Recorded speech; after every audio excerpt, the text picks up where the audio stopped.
Hello guys, good morning. For today's video guys, nagano ko. Nag-invento ko akong luto.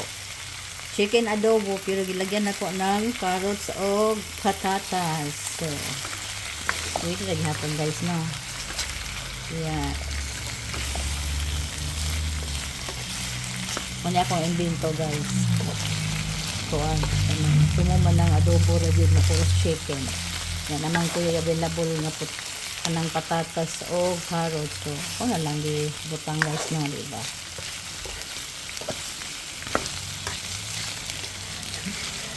So, sarap yapon yung adobo guys. So, may patatas lang o carrots. So, yan ang aking version. Chicken adobo with potato and carrot.